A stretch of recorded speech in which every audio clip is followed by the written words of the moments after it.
Ladies and gentlemen, a very good evening to you and welcome to the latest in our series of Doha debates sponsored by the Qatar Foundation. To get out of Iraq now, or as George W. Bush insists he'll do, stay the course until the job is done. Those are the choices now facing the American-led forces in the country and the subject of our debate tonight. This House believes that foreign forces should leave Iraq immediately.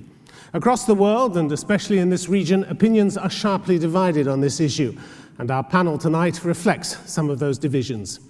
Speaking for the motion, James Zogby, known to many as a television face on Abu Dhabi TV, but his day job is president of the Arab American Institute, which he founded in Washington, D.C. He's also co-founder of the Palestine Human Rights Campaign, and he's been executive director of the American Arab Anti-Discrimination Committee. Also for the motion, Reg Keys, who stood for election in Britain on an anti-war platform after his son Thomas died on military service in Iraq in 2003. He staged a much-publicized one-man protest at the Iraq War and is a founding member of the group British Military Families Against the War. Well, speaking against the motion, Ali Al-Bayati is Consul General at the Iraqi Embassy in London. He joined the Foreign Ministry last year after nearly 30 years' exile from the country. He's also a former spokesman for the Supreme Council for Islamic Revolution in Iraq, the best organized of the Shia Islamist parties. Also against the motion, Raymond Tanter. He's professor of political science at Georgetown University. During the Reagan and Bush senior administrations, he was the Defense Secretary's personal representative to arms control talks in Europe. So he knows about playing for high stakes. Ladies and gentlemen, our panel.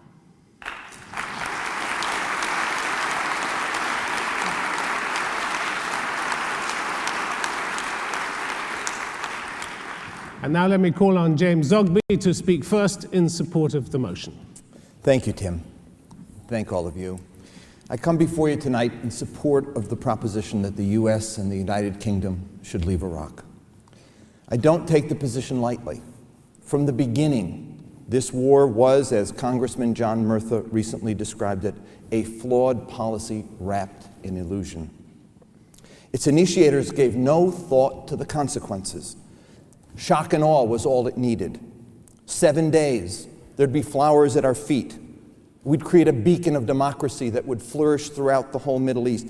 They told the Congress 90,000 troops was all it would take.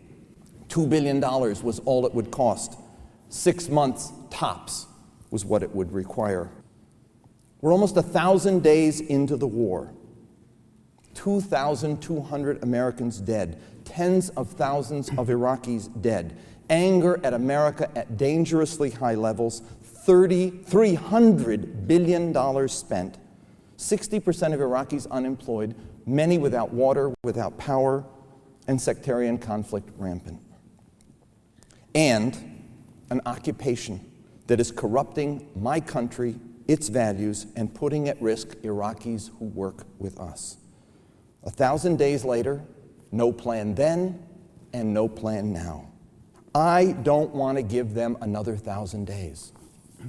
Nor do I want them to reach the point where they decide to leave as unilaterally and irresponsibly as they went into the country in the first place. It's time to send a message. It's time to leave, but not leave before the hard work is done. And so at the conclusion of the election, we should announce our intention to redeploy all of our forces in 6 months' time.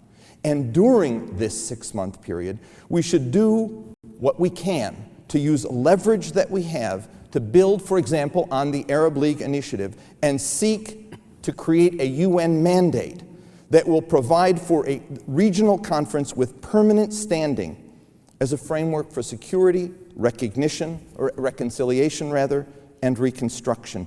When we leave, Iraqis will be empowered to solve their own problems, and solve them they must. Iraqis will have greater legitimacy. Their government will be empowered and legitimate and not viewed as an agent of the occupation. As a result, the insurgency will lose. They'll stop being a target of opportunity, which they are today. That is, the government is a target of opportunity for insurgency and for outside terrorists. Should the Iraqi government require security and training assistance, This can be sanctioned by the permanent political entity that will have a UN mandate, and other countries will then come in because they won't be coming in under a US umbrella. They'll be coming in to respond to the legitimate concerns of an Iraqi government. It will not be easy. That's clear. But because the United States and the United Kingdom have become part of the problem of Iraq, what's also clear is they can't be part of the solution. If you support